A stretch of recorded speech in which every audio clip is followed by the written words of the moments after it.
ଲୋକମାନେ ସମୟ କେବେ ଅଟକେ ନାହିଁ। ଯଦି ଆଜି ଖରାପ ସମୟ ଚାଲିଛି ତେବେ କାଲି ନିଶ୍ଚୟ ଭଲ ସମୟ ଆସିବ। ଆପଣ କେବଳ ନିସ୍ୱାର୍ଥପର ଭାବରେ କର୍ମ କରନ୍ତୁ ଏବଂ ସେତିକି ହିଁ ଆପଣଙ୍କ ହାତରେ ଅଛି। ଆଜ୍ଞା ହଁ ନମସ୍କାର ମୋର ପ୍ରିୟ ବନ୍ଧୁମାନେ, ଆପଣ ସମସ୍ତଙ୍କୁ ଜୟ ମାତା ଦୀ। ଆମ ୟୁଟ୍ୟୁବ୍ ଚ୍ୟାନେଲରେ ଆଉ ଥରେ ଆଜିର ଏକ ନୂଆ ଏବଂ ସତେଜ ଭିଡିଓରେ ଆପଣ ସମସ୍ତଙ୍କୁ ସ୍ୱାଗତ।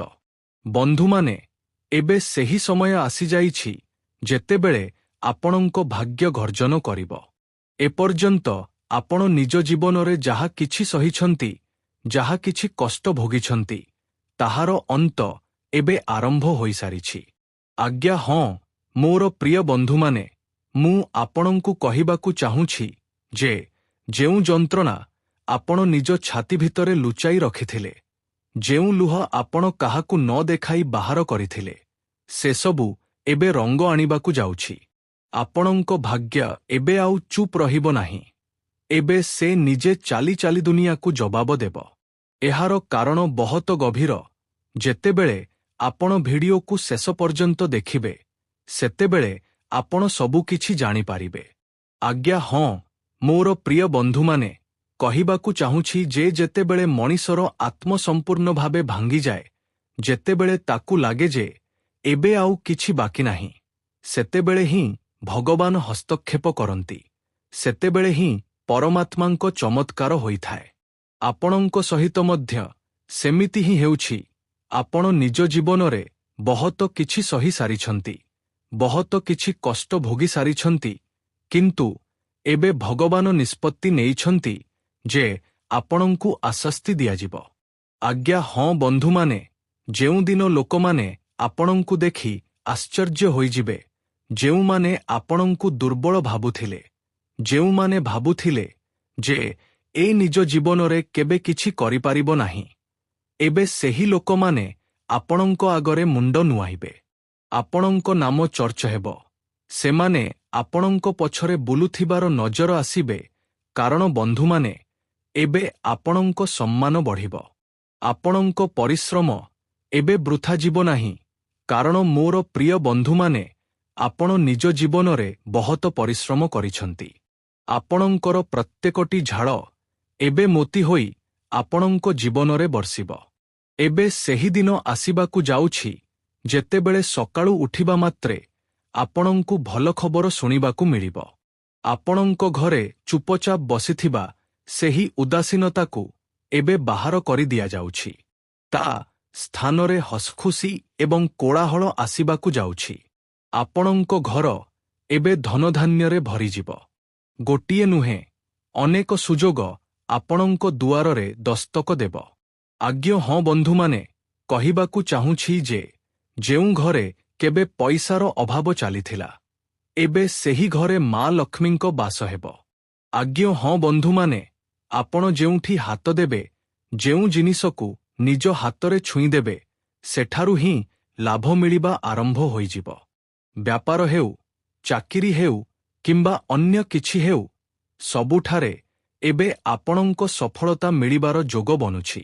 ଅଟକି ରହିଥିବା ଟଙ୍କା ଆସିବ, ଉଧାର ଦେଇଥିବା ଧନ ଫେରସ୍ତ ମିଳିବ, ପୁରୁଣା ଦେଣନରେ ଲାଭ ମିଳିବ।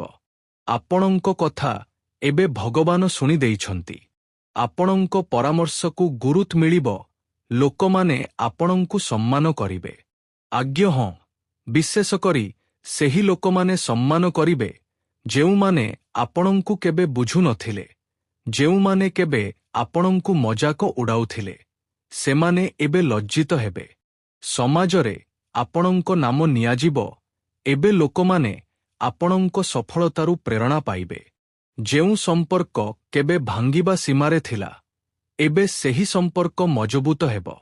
କୁହାଯାଏ ନା ଯେତେବେଳେ ମଣିଷ ସଫଳ ହେବାକୁ ଲାଗେ, ସେତେବେଳେ ତାଙ୍କର ବହୁତ ସାଙ୍ଗ ଏବଂ ସମ୍ପର୍କୀୟ ସାମ୍ନାକୁ ଆସିବାକୁ ଲାଗନ୍ତି।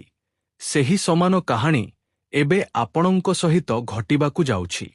ପରିବାରରେ ପୁଣି ଥରେ ଏତା ଆସିବ। ଜୀବନସାଥୀଙ୍କ ସହିତ ସମ୍ପର୍କରେ ନୂଆ ମିଠାସ ଭରିଯିବ। ପ୍ରେମରେ ସଫଳତା ମଳିବ। ସତ୍ୟ ସାଥୀଙ୍କ ସହିତ ମିଳନ ହେବ। ଭାଙ୍ଗି ଯାଇଥିବା ସମ୍ପର୍କ ପୁଣି ଯୋଡ଼ି ହେବ। ଯେଉଁ କାରଣରୁ ଆପଣ ବାରମ୍ବାର ଅସଫଳ ହେଉଥିଲେ, ସେହି ସବୁ ଗ୍ରହଦୋଷ ଏବେ ହଟାଇ ଦିଆଯାଉଛି। ଆଜ୍ଞା ହଁ ବନ୍ଧୁମାନେ, ଏବେ ବାଟ ଖୋଲିବ, ବାଧାବିଘ୍ନ ଦୂର ହେବ, ଶତ୍ରୁମାନଙ୍କ ଚାଲ ବିଫଳ ହେବ। ଆଜ୍ଞା ହଁ ବନ୍ଧୁମାନେ, ଈର୍ଷା କରୁଥିବା ଲୋକମାନେ ନିଜେ ହାର ମାନିବେ, ଉପରବାଲା ନିଜେ ଆପଣଙ୍କର ଢାଲ ସାଜିବେ। ଆଜ୍ଞା ହଁ, ମୋର ପ୍ରିୟ ବନ୍ଧୁମାନେ, ଆପଣଙ୍କ ଭିତରେ ଏକ ନୂଆ ଶକ୍ତି ଜାଗ୍ରତ ହେବ, ଆପଣଙ୍କୁ ନିଜ ଉପରେ ବିଶ୍ୱାସ ହେବ ନାହିଁ। ମୁଁ ଜାଣେ ଆପଣ ବିଶ୍ୱାସ କରିବେ ନାହିଁ, କିନ୍ତୁ ଆପଣ ପ୍ରତ୍ୟେକ ପରିସ୍ଥିତିର ସାମ୍ନା କରିପାରିବେ।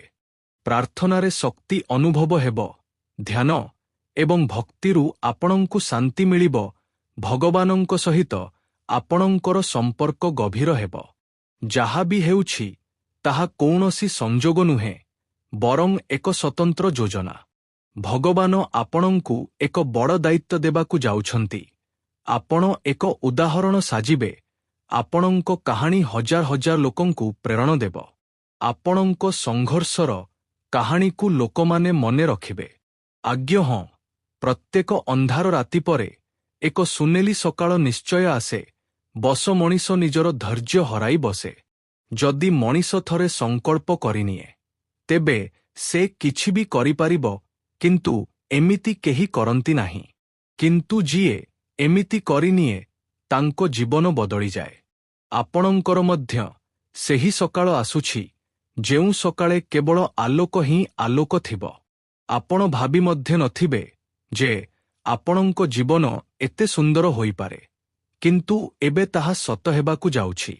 ଏବେ ସେହି ମୁହୂର୍ତ୍ତ ଆସିବ ଯେତେବେଳେ ଆପଣଙ୍କୁ ଲାଗିବ ଯେ ହଁ ଭଗବାନ ମୋର ଡାକ ଶୁଣିଛନ୍ତି।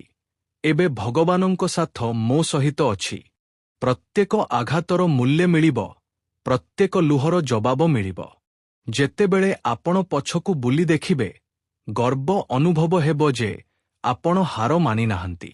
ଦୁନିଆ କୁହେ ନା, ଦୁନିଆ କେବଳ ତାଙ୍କ ଆଗରେ ମୁଣ୍ଡ ନୁଆଁଏ ଯିଏ କେବେ ହାର ମାନେ ନାହିଁ। ଦିନେ ଯେଉଁମାନେ ଆପଣଙ୍କୁ ଅଣଦେଖ କରୁଥିଲେ, ଏବେ ସେମାନେ ଆପଣଙ୍କ ଦୁଆରକୁ ଆସିବେ ଏବଂ ପଚାରିବେ ଏସବୁ କେମିତି ହେଲା, ଏବଂ ଆପଣ ଏସବୁ ଶୁଣି ଗର୍ବ ଅନୁଭବ କରିବେ ଏବଂ ଗର୍ବର ସହ କହିବେ, ଏସବୁ ତ ଭଗବାନଙ୍କ କୃପା। ମୁଁ କେବେ ଆଶା ଛାଡ଼ି ନଥିଲି ଏବଂ ମୋର ଆଶାକୁ ଭଗବାନ କେବେ ଭାଙ୍ଗିବାକୁ ମଧ୍ୟ ଦେଇନାହାନ୍ତି। ଆଜ୍ଞା ହଁ ବନ୍ଧୁମାନେ, ଆପଣଙ୍କ ନାମ ଏବେ ବଡ଼ ବଡ଼ ସ୍ଥାନରେ ନିଆଯିବ।